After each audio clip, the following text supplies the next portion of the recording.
सगळ्यात मोठी घडामोड उद्धव ठाकरे यांच्या शिवसेनेमध्ये प्रवेश करणाऱ्या आमदारांची नावांची यादी. मित्रांनो, सविस्तर अपडेट. उद्धव ठाकरे यांच्या शिवसेनेतून आम्ही उठाव केला म्हणणाऱ्या आमदारांनी सध्या शिंदेना धक्का देण्याची तयारी. सविस्तर मित्रांनो, बातमी काय जाणून घेऊया. महाराष्ट्राचं वेधलंय लक्ष. तुमच्याही लक्षात आलं पाहिजे उद्धव ठाकरेची शिवसेना कशी पळकीय महाराष्ट्रामध्ये सुसाट. आपण जर शिवसैनिक असाल तर नक्कीच काय खाली कमेंट बॉक्समध्ये आपल्या स्वतःचं जिल्ह्याचं नाव आणि उद्धव बाळासाहेब ठाकरे असं लिहून तो स्वतःचं नाव देखील लिहायला विसरू नका. महाराष्ट्रातल्या शिवसैनिक कुठपर्यंत पोहोचलाय मित्रांनो, सविस्तर अपडेट रंगूया.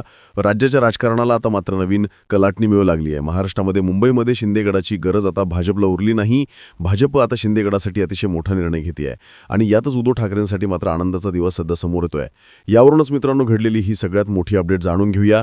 राज्याचं लक्ष आता पूर्ण ठाकरेंकडं. ठाकरेंच्यामुळे महाराष्ट्राचं चित्र आता पूर्ण बदललंय. सविस्तर बातमी काय जाणून घेऊया. मित्रांनो, देशाच्या राजकारणामध्ये उद्धव ठाकरे यांचं ज्या प्रकारचा वचक आहे, ज्या प्रकारचा रुबाब आहे, तो रुबाब आता कमी व्हायला मानत नाहीये. उद्धव ठाकरेंना संपवण्यासाठी, ठाकरेंच्या शिवसेनेवर संपवण्यासाठी बड्या नेत्यांनी, बड्या मंत्र्यांनी खूप मोठ्या योजना आखल्या. मात्र न ठाकरे संपले, न ठाकरेंची शिवसेना संपली, न शिवसैनिक कुठे गेले. नेते मात्र पळाले. ज्यांना पाहिजे होतं स्पर्धापोटी ते निघून गेले. आता मात्र राहिले ते फक्त कट्टर मावळे आणि शिवसैनिक म्हणणारे कट्टर मावळे. यातच मित्रांनो उद्धव ठाकरे यांचा आवाज महाराष्ट्रामध्ये बुलंदत असतानाच शिंदे सेनेला मात्र घरघर लागल्याचं चित्र सध्या जाणू लागलंय.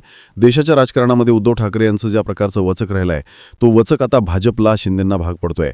एकनाथ शिंदेची शिवसेना भाजपला वेळोवेळी टार्गेट करते, तर भाजप शिंदेंच्या सगळ्याच मंत्र्यांना वेळोवेळी टार्गेट करतच आले असं आपण पाहतोय.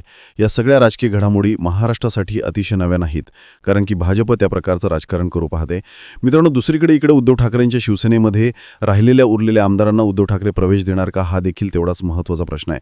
कारण की ठाकरेंशी देखील बऱ्याच आमदारांनी आदित्य ठाकरेंशी, उद्धव ठाकरेंशी आणि संजय राऊत यांच्याशी संपर्क केल्याचा मोठा दावा केला होता. कालच सचिन अहिर, शिवसेना नेते, यांनी म्हटल्याप्रमाणे 18 आमदार आमच्या शिवसेनेमध्ये प्रवेश करण्यासाठी आतुर आहेत. मग ते 18 आमदार कोण असंही त्यांनी म्हटलंय. मात्र प्रवेशाच्या वेळेस नावासह जी यादी आहे ती सांगितली जाईल असंही सचिन अहिर यांनी थेट म्हटलंय. त्यामुळं एकीकडे भाजप शिंदेगड संपवती, तर दुसरीकडे शिंदेगडाचे आमदार आपली जागा शाबूतपणे शोधू लागलेत. ज्यावेळेस उद्धव ठाकरे संकटामध्ये होते तेव्हा त्यांनी त्या ठाकरेंना सोडलं. आता ते संकटात आहेत, मात्र ते ठाकरेंशी जायला तयार आहेत. मित्रांनो, या सगळ्या राजकीय घडामोडींमुळे महाराष्ट्राचं राजकारण गरमागरम झालंय. परंतु उद्धव ठाकरेंनी कोणकोणत्या आमदारांना प्रवेश द्यावा, कोणत्या नाही, हा शिवसैनिकांचा प्रश्न त्यांच्यासमोर नक्कीच आहे. त्यामुळं आगामी काळामध्ये शिवसैनिकांचा विचार करूनच या आमदारांना प्रवेश दिला जाईल. मात्र नावांची यादी अद्याप देखील समोर आली नाही. यामुळे उद्धव ठाकरेची शिवसेना आगामी काळामध्ये कोणता निर्णय घेते हे पाहावं लागेल. याबद्दल मित्रांनो आपल्याला काय वाटतं, आपल्या राजकीय प्रतिक्रिया आमच्यापर्यंत पोहोचवा. महाराष्ट्राच्या राजकारणामध्ये उद्धव ठाकरे ही कशी राजकीय मुत्सद्दी आहेत. धन्यवाद. महाराष्ट्राचं राजकारण हे समुद्रासारखं, कधी शांत, कधी प्रचंड खवळलेलं. आज राज्याच्या राजकीय लाटांमध्ये पुन्हा एकदा मोठं वादळ उठतंय आणि त्या वादळाच्या केंद्रस्थानी उभा आहे एकच चेहरा, उद्धव बाळासाहेब ठाकरे. शिंदे गटाचे अस्वस्थ आमदार, भाजपाचे बदलणारे डावपेच, अजित पवार गटाची दिशाहीनता आणि शिवसैनिकांची पुन्हा उठलेली उर्मी, या सगळ्याचा संगम होताना महाराष्ट्राने कधी पाहिलं नव्हतं. एकनाथ शिंदे ज्या स्थितीत आहेत त्यांना समर्थन देणारे अनेक आमदार पुन्हा मार्ग शोधू लागलेत. कारण जेव्हा नेता संकटात अडकतो तेव्हा साथ सोडणारे लोक पुन्हा एकदा दिशा बदलण्याचा तयार होतात. पण उद्धव ठाकरे ही भावनेवर, निष्ठेवर आणि विश्वासावर उभं असलेलं व्यक्तिमत्व आहे, जे संकटातही ताट उभं राहतं. आज परिस्थिती अशी आहे की भाजपला शिंदेगडाची गरज उरली नाही, शिंदे गटाला भाजपचं संरक्षक कवच मिळत नाही आणि दुसरीकडे उद्धव ठाकरेंच्या मातोश्रीवर नेत्यांची, नगरसेवकांची, आमदारांची रांग वाढत चालली आहे. लोकांना वाटलं होतं की शिवसेना संपली, पण वास्तव उलट सिद्ध होत आहे. नेते गेले, हव्यास गेला, पण शिवसैनिक उभा आहे आणि त्या शिवसैनिकाच्या हृदयात एकाच नेत्याचं नाव धडधडत आहे, उद्धव ठाकरे. राजकारणात मतपेटा मोजल्या जातात, पण मन कोण जिंकतं हे नेते सिद्ध करतात. आज महाराष्ट्राभर गावोगावी, चौका सोशल मीडियावर सभागृहात आणि अगदी विरोधकांच्या तंबूतही एकच चर्चा, शिंदेगड कोसळतोय का, भाजपचा नवा धाव आणि उद्धव ठाकरे पुन्हा एकदा मध्यवर्ती स्थानावर.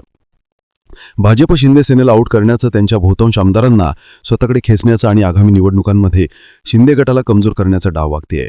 तर दुसरीकडे उद्धव ठाकरेंनी स्पष्ट केलंय, ज्यांनी शिवसेनेवर खालची टीका केली आहे, मातोश्रीचा अवमान केला, त्यांना प्रवेश नाही. ही भूमिका म्हणजेच उद्धव ठाकरेंच्या नेतृत्वाची अस्सल ताकद. मन वळवण्याचं राजकारण नाही, जबरदस्तीचं राजकारण नाही, तर स्वाभिमानाचं राजकारण. आज उद्धव ठाकरेंना शिवसेना पुन्हा शिखरावर नेण्याची संधी समोर उभी आहे. मुंबई, नवी मुंबई, कल्याण, डोंबिवली, बदलापूर, अंबरनाथ, नाशिक, रत्नागिरी, सिंधुदुर्ग या सगळ्या ठिकाणी शिंदे गटातील लोक उद्धव ठाकरे यांच्या संपर्कात असल्याची चर्चा अधिक वाढते आहे. राजकारण हे आकड्यांचं नाही, तर भावनांचं युद्ध असतं आणि त्या युद्धातच उद्धव ठाकरे हे भावनिक नेतृत्वाचं केंद्रबिंदू बनलेत. महाराष्ट्रातील जनता बदल पाहतीये.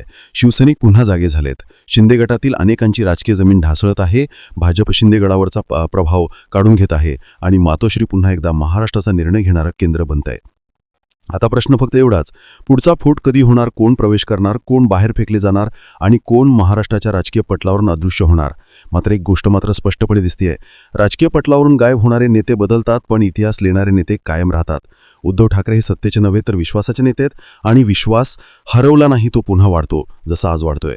आता पुढे महाराष्ट्रात कोणती नवीन नाट्यघडा घडणार हे पाहावं लागेल, कारण राजकारणातील धक्के संपलेले नाहीत. ही तर सुरुवात आहे. नवी लढाई, नवा खेळ, नवा समीकरणं आणि महाराष्ट्राच्या राजकारणाचं नवं पर्व आता सुरू होतंय. जय महाराष्ट्र. धन्यवाद.